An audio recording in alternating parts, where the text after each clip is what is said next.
नमस्कार दोस्तों, आज बात करेंगे एक इम्पॉर्टेंट डेवलपमेंट पर। और वो डेवलपमेंट ये है कि इजराइल के हमलों से फिर दहल गया है गाजा। तो आखिर इजराइल ने फिर से गाजा पे हमला क्यों शुरू कर दिया है, जो इजिप्ट का पीस प्लान है उसका क्या होगा, और जो सीज़ फायर की शर्तें हैं, समझौते हैं, उनका क्या होगा। आइए इस पूरे घटनाक्रम का विश्लेषण करते हैं इस वीडियो में। तो देखिए, कल इजराइल ने फिर से गाजा पे हमला कर दिया है और ऐसा कहा जा रहा है मीडिया रिपोर्ट्स के हिसाब से कि इजराइल के हमले में लगभग 18 से 20 व्यक्तियों के गाजा में मारे जाने की सूचना है। तो इसके पीछे क्या कारण है? तो इजराइल ने जो कारण बताए हैं गाजा पर पुनः हमला के, वो सबसे पहला कारण है कि इजराइल का कहना है कि हमास जो इजिप्ट पीस प्लान है और जो सीज़ फायर की शर्तें हैं उनको सही ढंग से नहीं मान रहा है, उनका उल्लंघन कर रहा है। दूसरा, इजराइल का कहना है कि हमास ने गाजा के अंदर इजराइल के सैनिकों पर हमला किया। और तीसरा वो कारण बता रहे हैं कि हमास ने जो बंधक की रिहाई और कैदियों की रिहाई थी इजराइल की तरफ से, उसमें हमास ने एक इजराइल के बंधक की लाश को जो दिया था वो उसमें गड़बड़ी की, क्योंकि वो लाश का व्यक्ति का नाम वो पहले ही हमास उन्हें दे चुका था, यानी वो लाश उन्हें पहले दी जा चुकी थी। तो इस तरह की गड़बड़ की। तो इन तीन चीज़ों के उल्लंघन की शर्त के जो वायलेशन है उसकी बात बोलते हुए इजराइल की जो आईडीएफ है, इजरायली डिफेंस फोर्स, उन्होंने अटैक किया गाजा पे और लगभग 18 से 20 व्यक्तियों के मारे जाने की खबर मिली।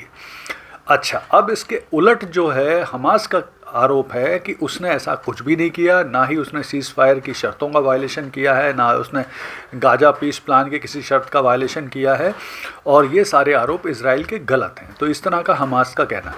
लेकिन अब स्थिति क्या है? स्थिति ये है कि जिस तरह से दोनों के बीच में निरंतर कॉन्फ्लिक्ट बढ़ रही हैं, छोटी छोटी कॉन्फ्लिक्ट हो रही हैं, वो निश्चित तौर पर आगे जाके बड़ी कॉन्फ्लिक्ट में बदल सकती हैं, बड़े युद्ध में बदल सकती हैं। वैसे भी जो हमास है वो लगातार गाजा के अंदर जो उसके दुश्मन हैं, डॉगमुश फैमिली है, फतह के लोग हैं और बहुत सारे और कबीले के लोग हैं जो उनके विरोधी हैं, उनके दुश्मन हैं, उनको मुखबिरी के शक में मार रहा है। जिसको लेकर भी जो ट्रम्प हैं उनका कहना था कि अगर हमास ने अपने विरोधियों को गाजा के अंदर मारना बंद नहीं किया तो वो उनके पास कोई ऑप्शन नहीं रह जाएगा कि वो अटैक करें गाजा के अंदर और हमास को पूरी तरह से ख़त्म कर दें। तो स्थितियां जिस तरह से बन रही हैं उसमें उसके क्या परिणाम हो सकते हैं, आइए उनका विश्लेषण करते हैं।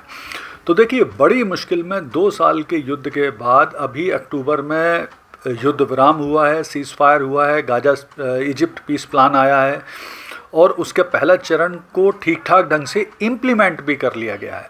जो इजराइल ने फ़िलिस्तीन के कैदी छोड़े, बदले में हमास ने इजराइल के बंधकों को छोड़ा था, वो ठीक ठाक ढंग से हो गया था। लेकिन जब इसके सेकंड प्लान को इम्प्लीमेंट करने का समय आया तो ना तो इजराइल ठीक ढंग से उन शर्तों को मान रहा है, ना ही हमास मान रहा है, ऐसा विशेषज्ञों का कहना है। क्योंकि लगातार दोनों की तरफ से वायलेशन हो रहा है सीज़ फायर और इजिप्ट पीस प्लान की शर्तों का।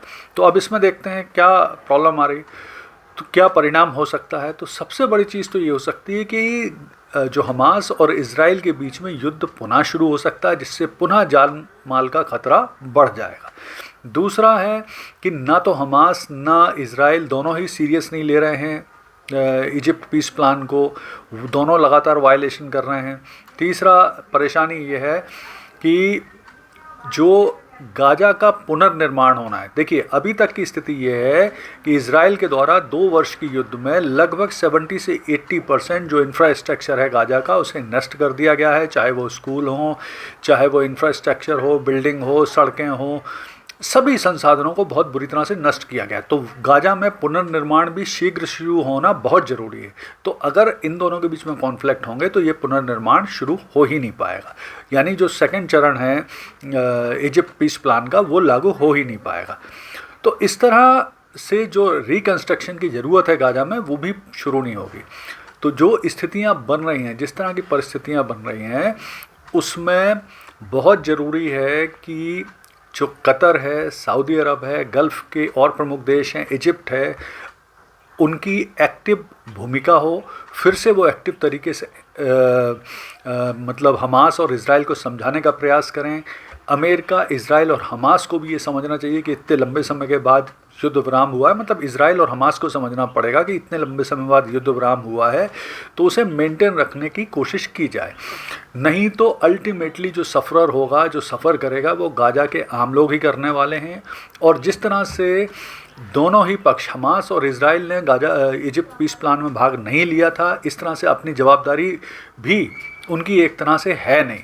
तो अब वो जिस तरह से एक्ट कर रहे हैं, मुझे लग रहा है कि आने वाले समय में बहुत जल्दी गाजा में फिर से युद्ध शुरू हो सकता है हमास और इजराइल के बीच में। क्योंकि इसमें एक और बड़ी प्रॉब्लम है कि जो इस पीस प्लान की सबसे बड़ी शर्त है कि हमास को निशस्त्रीकरण करना पड़ेगा, हमास को अस्त्र शस्त्र अपने छोड़ना पड़ेंगे, उसके लिए हमास तैयार ही नहीं। तो आने वाले समय मुझे लगता है कि गाजा के अंदर फिर से कॉन्फ्लिक्ट शुरू होने की पूरी संभावना बन रही है। धन्यवाद।